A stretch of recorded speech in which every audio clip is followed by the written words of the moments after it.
The government's efforts to allay pressure on the brimming Manchhar Lake through controlled cuts have failed as floodwater from the lake inundated the outskirts of Bhan Saidabad. The water from the lake entered the Indus Lake Canal on the outskirts of the city, from where it made its way into Dal branch. The water from Manchhar Lake has still failed to make its way into the Indus River. The water level in Manchhar Lake has increased from 122.2 RL to 122.35 RL as it was receiving more flows from main Nara Valley drain and other channels in the vicinity. The United States has begun airlifting life-saving humanitarian supplies to support people and communities affected by the floods in Pakistan. The supplies include nearly $2.2 million worth of essential life support resources, including food preparation and shelter materials. USAID Minister Samantha Power announces at a press conference in Islamabad that Washington was providing an additional $20 million in humanitarian assistance to support the people affected by severe flooding in Pakistan.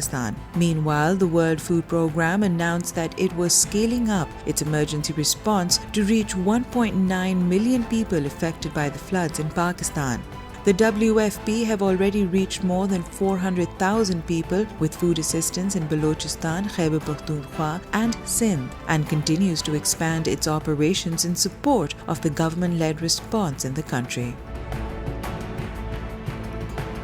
The government has decided to start making payments to independent power producers set up under the China-Pakistan Economic Corridor early next week. Presiding over a meeting of all stakeholders and chief executives of Chinese IPPs, Finance Minister Miftah Ismail directed the power division to ensure that at least funds required for fuel arrangements are arranged on top priority. The meeting also constituted a committee comprising representatives of finance, power divisions, and the CPEC authority to hold regular fortnightly meetings with Chinese IPPs to address their issues in a timely manner. Pakistan's Central Power Purchasing Agency owes around 260 billion rupees to Chinese IPPs on account of power purchases.